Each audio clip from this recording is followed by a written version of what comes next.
Hey, what's up, Baltimore? Welcome to the Voices of the People podcast, presented to you by Greater Baltimore Urban League. This podcast is your dynamic platform for authentic conversations, diverse perspectives, and uplifting narratives from the heart of our community. Get ready to tune in and be inspired as we amplify the voices of change makers, innovators, and everyday heroes shaping the fabric of Baltimore and beyond. From insightful interviews to empowering stories of resilience and progress, Voices of the People is your go-to destination for positivity, empowerment, and connection. Hey guys, it's S.O.C.I.O, your host, and welcome to Voices of the People podcast. Today, we are interviewing our board chair, who is also the CEO of BWI Airport, Mr. Ricky Smith. How are you today, Ricky? I'm doing very well. How are you? I am good. Good to hear. How was your travels here? Had a little traffic, but I worked through it. Yeah, the weather was... I'm used to being airborne. Yeah. This surface transportation is, for the birds. Well, actually, for the birds? Walking people. Oh. Okay. So, Ricky, tell the people, who is Ricky Smith? Assuming people want to know who Ricky Smith is. Absolutely, we want to know. Why don't I start with this? So, I'm a Baltimorean, born and raised in Baltimore many years ago. As a matter of fact, I just celebrated a birthday. Yes, happy belated. Yeah, the 27th was my birthday. But born and raised in Baltimore, went to Baltimore City Public School, Emerson High School. Okay. Went to school at Howard University and Loyola in Maryland. And a lot of people know me as the head of the airport, BWI Marshall Airport, which I seem to spend most of my time doing. But my passion is really helping people that otherwise wouldn't have access to opportunities, have access to opportunities. And so I do that in my role at BWI. But the Urban League really offers an opportunity for me to do that. And so I'm also the board chair, as you know, of the Greater Baltimore Urban League. And it really gives me an opportunity to kind of help shape the discourse in the city, in the community, in the region, and to help what is a historic organization serve the people of our public. I always tell people that I grew up on White Lock Street. Yeah, I was going to say, where'd you grow up? That's right. Everybody in Baltimore want to know where you from, east or west side, I'm from the west side. I don't know about the east side. Because I'm from east side. I went to Lake Clifton. So as a kid, growing up on White Lock Street in Reservoir Hill, I would, and I'm probably going to date myself, but I would watch like Tony Brown's Journal, and I would read Ebony Magazine, Jet Magazine, Black Enterprise Magazine, and I studied these amazing Black CEOs, these companies up and down the top 100 charts, and I always envisioned myself one day being outside of that environment, helping that environment, and so the Urban League does that for me. I remember when Vernon Jordan was the head of the Urban League. I remember when he was shot in the back. Amazing, the late Vernon Jordan. I remember when one of my mentors, the great Ray Haysbert, was the board chair of the Urban League, and he inspired me not just to join the board, but I kind of serve as board chair in his honor. Okay, that is amazing. Yes, you did tell me that story when we went through the first. Yeah, I tell you a lot of stuff, but you don't remember half the stuff I tell you. So that's but that's You mentioned that one of your role models was Mr. Haysbert. Yes. So tell us a little bit about Mr. Haysbert being your role model. So I always read about Mr. Haysbert when I would read Black Enterprise as a kid, because he was the head of Park Sausage, and Park Sausage would always move up and down the top 100 Black Enterprise companies. So I was a student at Howard University in the School of Business. That would hold these seminars. They would bring in Black entrepreneurs, Black CEOs, and Mr. Haysbert was on a panel.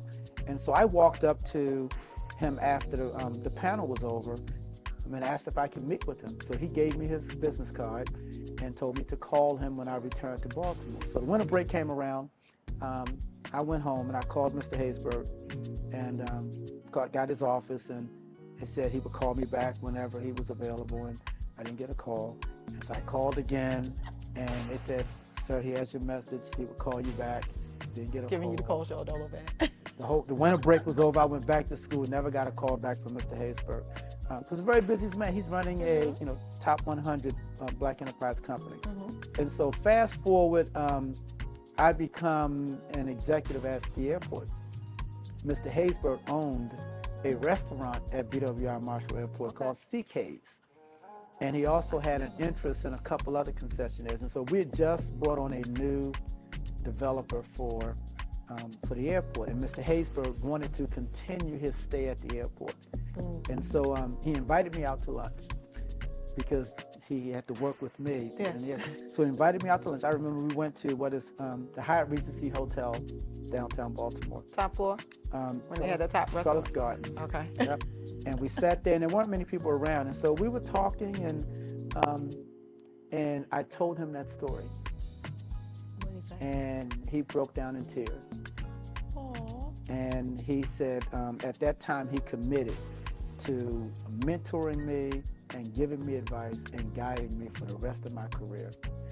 And that's exactly what he did until he passed away. When I went to Cleveland to become the head of Cleveland, Mr. Haysbert came to Cleveland twice just to spend time with me. So he became a true mentor. And he played that role in the lives of a lot of people.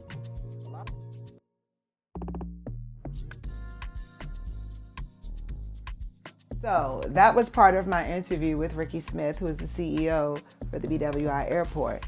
But now let's take a look at some of the interviews that we had at the Small Business Expo that was hosted by VIP S.O.C.I.O.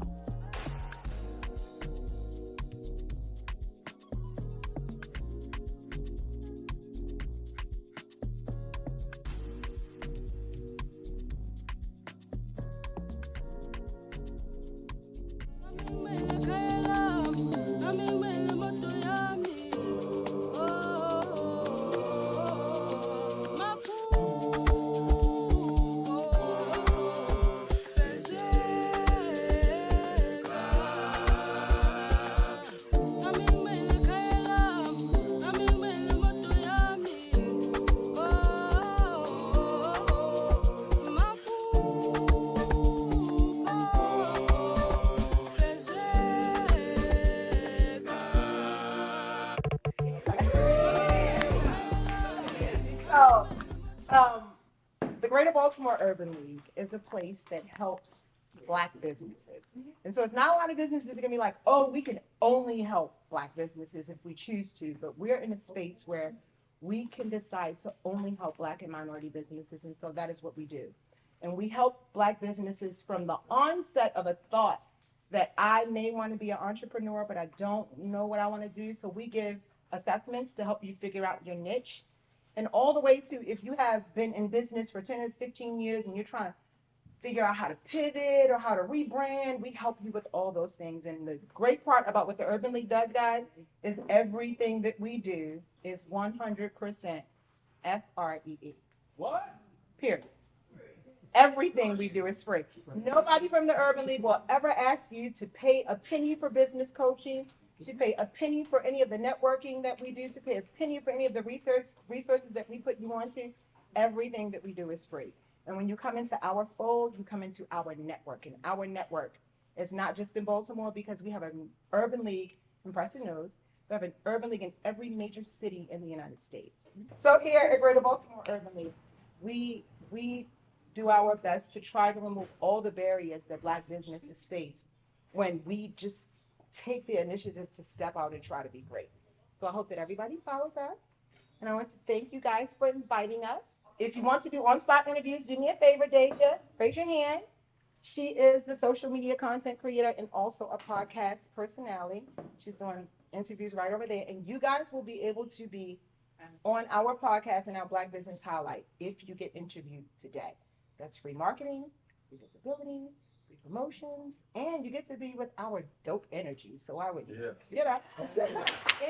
you guys want to know about the Urban League, if you guys want to contact me, if you guys want to get on my calendar, I'm free to open to talk to every single one here about how we are able to find some synergy and networking. I hope that you guys enjoy me because I enjoy you. Love you. I love you.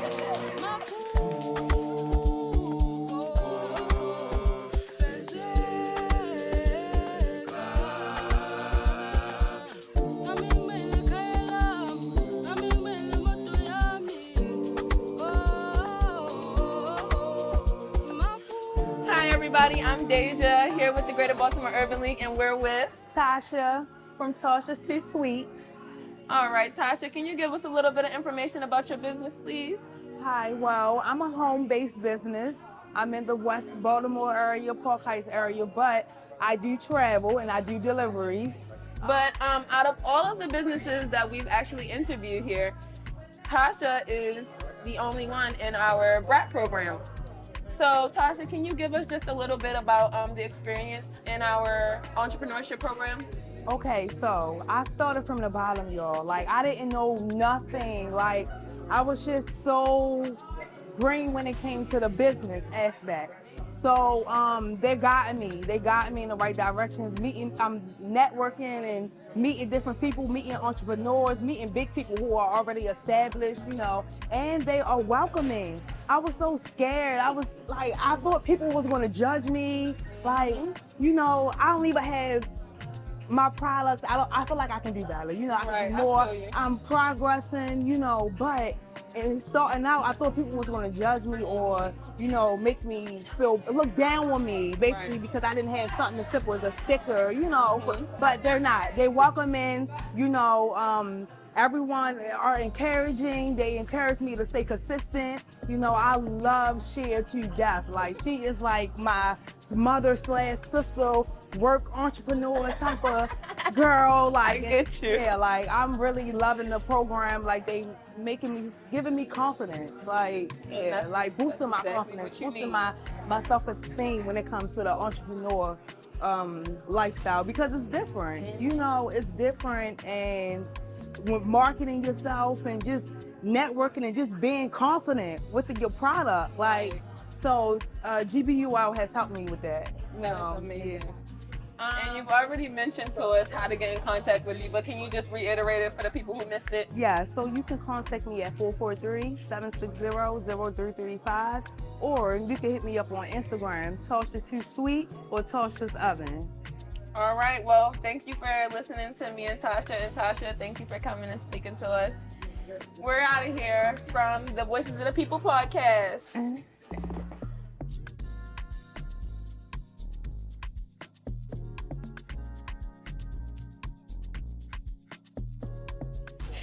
My name is Deja Towns, and I'm with the Greater Baltimore Urban League, and we're speaking with Nasia Summers. I am 16 years old, and I coach Pure Skin Bodz. So can you give us a little information about what Pure Skin Bodz is? Honestly, it's a skincare line for especially Black women, Black men. Our skin is definitely much different than anybody else on the scale.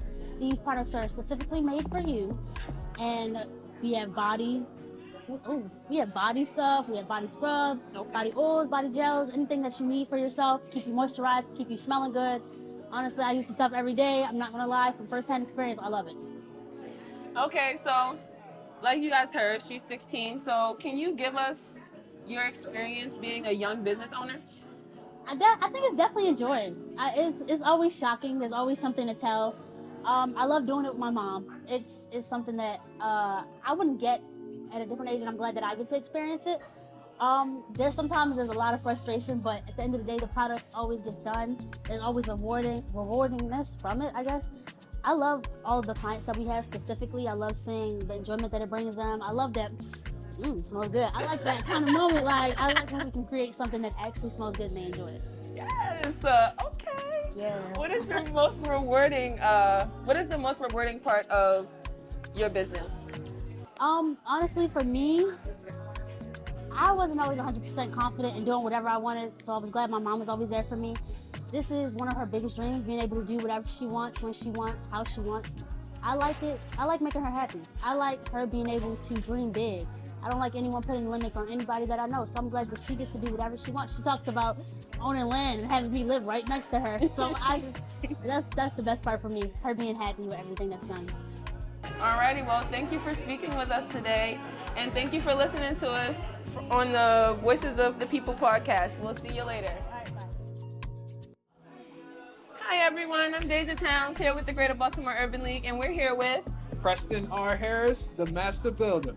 All right, Preston R. Harris, can you tell us a little bit about yourself and your business, please? So, my name is Preston R. Harris. I go by the Master Builder. I'm originally from Lincoln, Nebraska, but I live in Atlanta, Georgia. And my company is called VIP S.O.C.I.O. That's VIP S.O.C.I.O. We're the bridge that connects Black culture. So we want to welcome Black culture to the VIP, VIP experience with their tickets, VIP experience with the marketplace, and a VIP experience with being booked as an influencer. I love that. I love that. So, how did you like the small business expo? How did you like the outcome and everything like that? You know what? It's beautiful. It's beautiful. You know, this is the second one we've done, and just to see the people come through, the different businesses, hearing everybody pitch. Got to hear from Shia from the Urban League. That was amazing. And her providing resources just on site. It was great. So shout out to MRI Studios. Shout out to the Urban League of Greater Baltimore. Shout out to yourself. It's been cool watching you do interviews and watching people smile and sit and talk with you on your podcast. So and shout out to MRI Studios, but very abundantly blessed and excited about what we're going to do here in Baltimore for Black businesses and to continue to grow. What was your experience? What did you think of everything? Okay, I just want the businesses that were here. They were like really cool, especially the artist. I don't know his name, but what is his name? I think it's Kevin. Yeah. Well, I like the diversity of all the shops here, because normally when you go to like different pop-ups, it's like a bunch of the same clothes vendors or a bunch of the same food vendors. Here, you guys can't see, but it's diversity here. You know, you got food, you got pictures, you got self-care products. So I just like the diversity. And then, you know, what you talk about with your business and VIP S.O.C.I.O. and how it helps Black and brown businesses. You know, I truly commend you. Well, Preston, how can we get in contact with you and reach VIP S.O.C.I.O? Okay, you can get in contact with VIP S.O.C.I.O. on Instagram, on all your social medias at VIP S.O.C.I.O. Me specifically, we have a number of pages. So you got VIP S.O.C.I.O. if you're just looking for events. Okay. I run VIP S.O.C.I.O. Marketplace. So if you're looking for products, you're looking for businesses like the vendors you're seeing today. Okay. That's where you go find those on the marketplace. If you're an influencer like yourself, Okay. you would be on VIP S.O.C.I.O. Influencer. Okay. You can find them all online. And then for me personally, I'm Preston R. Harris, Preston Harris, and I go by the Master Builder. I build bodies, brands, and businesses.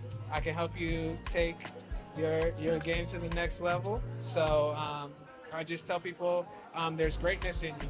So you got to take action on it today, not tomorrow. Yeah. I hope that anybody seeing this, if you're looking for a community to go hunt with, if you're looking for a community to go build with, join our business mastermind. We pass referrals to one another. We help each other build. And we win together. And it's a beautiful thing when we can win together. So. Alrighty, thank you. Thank you. And thank you for listening to me and Preston. We'll talk to you later on the Voices of the People podcast. Voices of the People. Bye-bye. Now that you've checked out all the amazing interviews that we've had with the businesses from the VIP S.O.C.I.O. Small Business Expo, check out the rest of the conversation with me and Mr. Ricky Smith.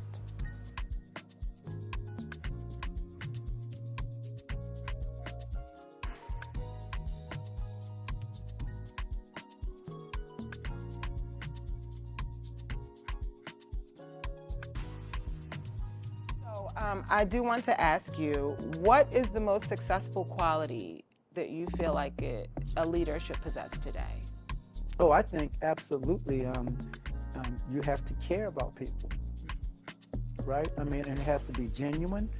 You know, people are smart individuals, and they have great intuition. And if you're not genuinely caring about them, they have a way of figuring that out. And you know, trying to do great stuff is hard. You have to do hard things to be great, to have great organizations. And so to have people willing to put in the effort to do great things, they have to feel that they can trust you, that you care about them, and that you will you will take on that hill for them. And so I think one of the most important traits of a leader is to genuinely care about your people and to fight for them even when the lights are not on, right? And you do that. So I know I do. I mean, I truly care about. I remember years ago when I was kind of growing up in the airport. The airport was going through this situation where they had to cut its budget by 10%, and the leader of the airport at that time made a decision to cut the janitorial service contract. Well, I had a childhood friend who was working in that contract. The contract, we hired people with disabilities. And I remember Michael Winder was out there working in the airport, and I was sitting in the boardroom thinking, wow, this guy just made a decision that's going to affect his life, and he has no clue it's happening. And I said, if I'm ever in that role, that I will be more compassionate and sensitive about the decisions I make. And so I just think it's important that you care about, people that you're serving, and people that you're working with. And if you do that, then people will go a long way with you. I agree 100%. You are a great leader, and that is spoken to from every staff member that I've ever met that has worked for BWI. They think that you are an outstanding leader. Well, you're a great leader yourself. So thank you for saying that. Thank you. That's what you do. I try. So you mentioned that you like to give people access. So what are some of the ways in which you provide access to people in which they aren't normally able to have access? So I'm kind of wearing two hats. In my airport hat as the CEO of the airport, we spend a lot of money. We issue a lot of contracts, just making sure that every dime we spend, women and minorities, particularly African Americans, have access to those opportunities. So those procurements are structured in a way that minorities can compete for them. And then employment. The airport itself, beyond the people that work directly with me, we have about 12,000 people at the airport. 93% of the people that work at the airport are minorities. That's an amazing statistic that a lot of people don't know. And that happened because of the way we structured a lot of the contracts at the airport to entice minorities to see the airport as a place of employment. And so that's my ministry, is just making sure that we always have access to opportunities. The Urban League gives me a chance to do that in a much grander way, because the Urban League can affect public policy.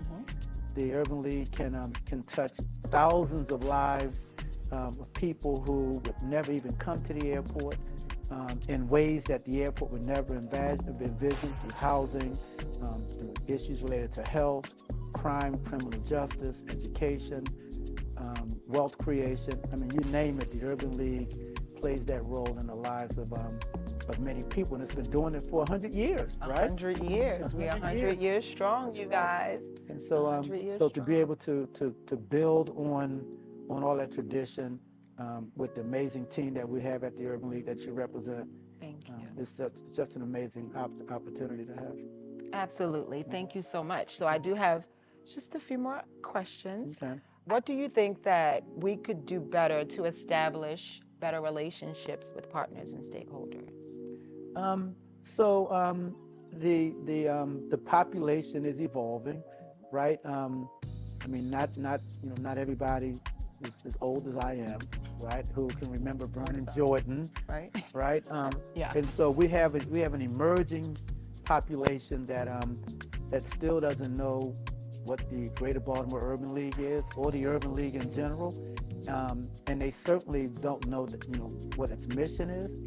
And so, for one, we've got to, the young professionals, they do amazing work to reach out to that young population, but there's still so many more youth out there that need to understand that they don't have to go out and reinvent the wheel.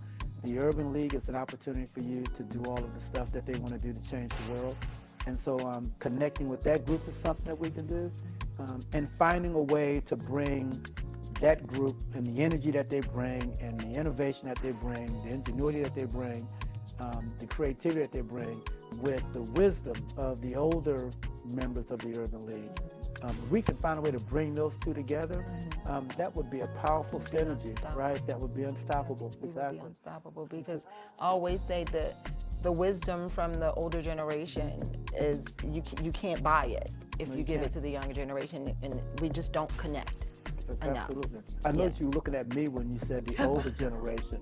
I don't get that part, but you didn't look at anybody else. You looked at me when you said, nobody else in the room. Oh, Okay. that's a good point. We'll go with that one. All right. So, See, you're so busy laughing at me. no, Just your question. laughing at you. And it wasn't even on this list. So I just wanted to talk about personal use. So, were you an athlete coming up? Oh, okay, that's personal. Tell me what you do a little bit. So when I grew up, when I was a kid, basketball was my life. But I played all three sports. I played basketball, softball, not baseball, and football. I played 1 year of Pop Warner football, and knew that wasn't for me. But basketball was my life. I mean, I played high school basketball at Emerson High School. I grew up playing basketball at John Eager Howard, and played in BNBL and Project Survival, all the programs that They kind of took away. Yeah, they took They away. need to bring them back because it kept the youth engaged. I think there was an attempt to bring BNBL back at some point, but just didn't survive. But yeah, those. I mean, that was my lifeline, right? Playing those in basketball leagues, and then played 1 year of college basketball, and had to give it up, and had to find something else to do. And so that's why I always advise. I mean, we have so many talented young men and women, athletes, but they have to understand that it really doesn't matter how talented you are as an athlete, because one incident can change all of that for you. So you got to have something to fall back on, and that fallback doesn't have to be school, although school is important. But entrepreneurs are doing extremely well, and whatever that path is for you. You've got to nurture that and develop that, because a life as an athlete isn't always something that's guaranteed. That is true.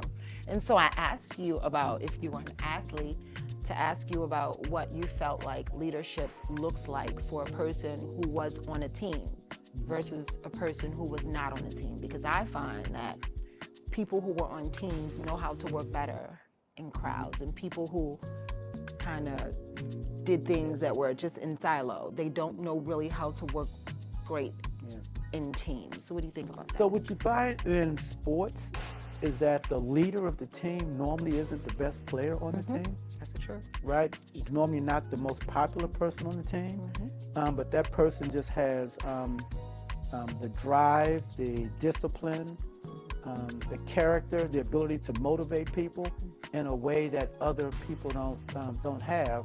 And behind the scenes, in the locker room, in the huddle, or whatever, that person emerges as the leader. And so, leadership isn't always stardom. So a lot of our nerds out there, or our quiet kids who are quiet storms, just know that your leadership can be strong without you necessarily being a celebrity. Exactly. I appreciate that, because there are children that need to hear that. There are some children that are sitting in their rooms that are not on basketball teams or not on soccer teams or volleyball teams that think that they are not enough to be leaders. And so that is definitely important. You know what's funny? You make that point. I mean, you find often the presidents of teams, the presidents of leagues, are often kids who were fans of sports. Could never really play the sport, but they studied it, right? And they positioned themselves to be running things as opposed to be playing in the game. And I don't think we encourage our kids to look at those opportunities enough. Yeah. We push them one way. Yes. We should push them always. Exactly. I know that I do have 2 athletes as children, but I've always told them, if you wanted to build Legos, I was going to send you to a school to teach you how to be the best Lego builder. If you wanted to build rockets, I was going to put you in the place for you to be the best rocket builder, whatever. You know what I'm saying? I'm going to support your mission. So, yeah, I appreciate that. Well, I appreciate conversating with you today. Was it easy for you? Oh, is that it? Okay, so what drives you? When every day you come to the Urban League, you've been with the Urban League how many years now? 3 years As 3 of years? March. Okay, Yeah, 3 days years. of March. 3 years, and you know all the not just all the challenges that come with the Urban League, but the challenges that come with the population that the Urban League is servicing. Yeah. And it's you're constantly trying to push this rock up the hill. What brings you back every day? What brings me back every day is being able to see the impact that we have on the community that we serve. Honestly speaking, it's the community that brings me back every day, knowing that every single thing that I do in this position is for the best interest of the community that we serve. It drives me. And simply because the community that we serve is a community that used to be me. So it's a passion for me. And I love getting up and coming to work every day for the community that I used to be a part of. Yeah. So you came into the Urban League office and you told the head of the Urban League, the Greater Baltimore Urban League, that you wanted a job, that you wanted to be the COO. Isn't that how it happened? Absolutely not. How did it happen? Was this by accident or did? So no, this is definitely not by accident. This is by very, very, very hard work. But I came through the door of the Urban League as an executive operations manager, and I filled a need, and that need was to be the orchestrator of the operations in the company, because we didn't really have that a space, someone to fill that space. Right. And so I filled that space, and it paid off. Yeah. Yeah. Well, I will say this: the Urban League is not, it's not Apple, it's not IBM, it's also not a corner store, right? It's a small to mid-sized organization that has the unique responsibility of meeting people where they are. Yes. Right? And so, one could be my mother used to always say, that boy got book sense and no common sense, right? You can be the most educated person in the world and not know how to connect with the people that are relying on you. You bring both. You bring the ability to know how to keep the organization moving, even though all kinds of stuff being thrown your way, to keep the organization moving, and to also connect with the people who you're servicing. And that is a unique place to be. That is not something that can be taught. That's just a genuine skill and character that you bring to the organization. And so and the camera's on, right? So if anybody tries to steal you, we will come after them. Okay? Let me tell you, I've already said. The GBUL family will come after Don't them. worry, because I'm not going anywhere. All right. Because I love my people, Yes. and I love the community that we serve, and I love the Greater Baltimore Urban League and everything it stands for. So, Well, it comes across very clearly. well, thank you. Well, thank you. And thank you for interviewing with me today. It was fun. Thank you. So thank you guys for hanging out with us today. Ricky, it was such a pleasure sitting on the couch with you this and was having fun. this conversation. This was fun. We have to Even do though it you again. misbehaved, it was still fun. I never misbehave. I'm always behaving, even if I'm misbehaving. All right, you guys, we'll catch you on the next episode. Bye. Well, that wraps up the conversation with myself and Ricky. Let's take a look at what workforce development has going on today.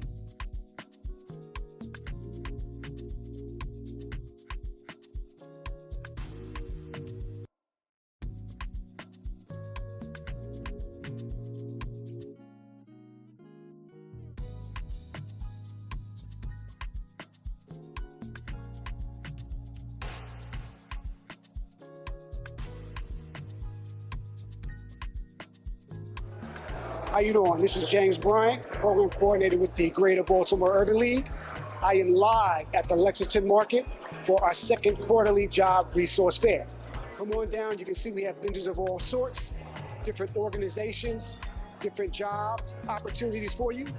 And the ultimate goal is to assist the population here in Baltimore City to not only thrive in their respective lives, but in their respective communities as well.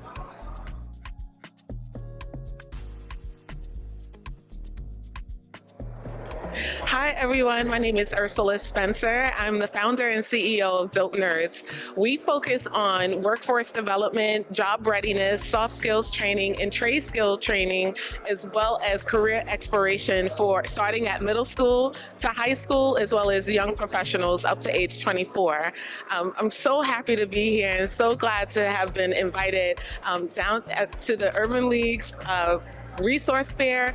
It's important for Dope Nerds to be here, mainly through or because of representation. We want to increase the pipeline into STEM careers, and we're also focused on breaking down the barriers to digital inclusion. So we're so happy to be here today and hope you come down.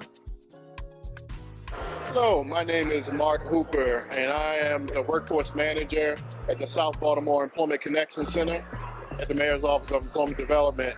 And our main focus at the Mayor's Office of Employment Development is to assist customers with employment and training opportunities. We also provide wraparound services, barrier removal, and financial literacy. We also help with transportation. Once we help you with employment, full-time employment, you're eligible for 40 Lyft rides up until your first pay. So please, I'm very happy and excited to be here at this career fair today, and look forward, and please come out and see me and the other vendors here.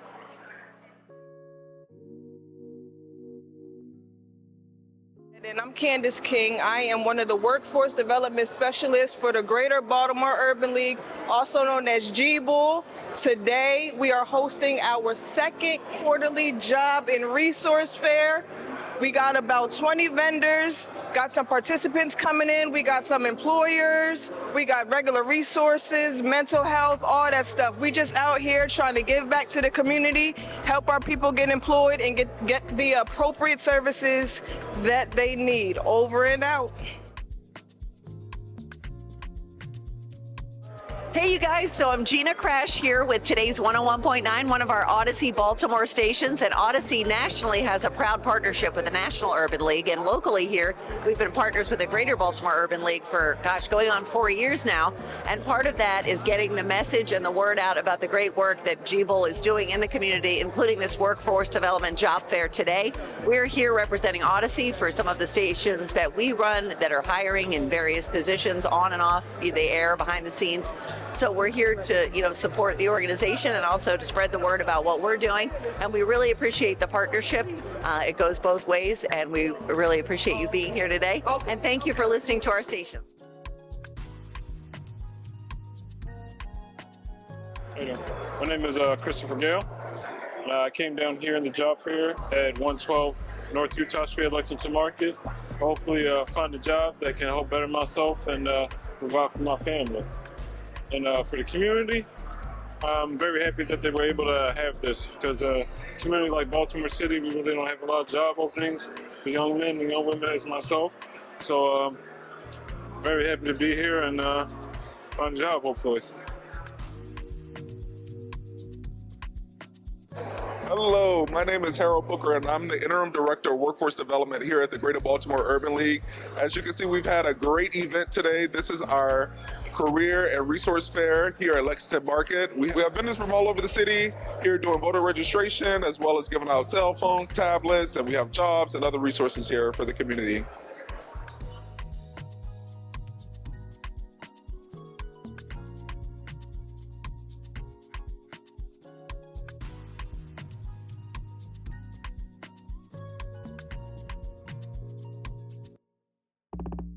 Thanks, kings and queens, for joining us on the Voices of the People podcast. Until the next time, peace.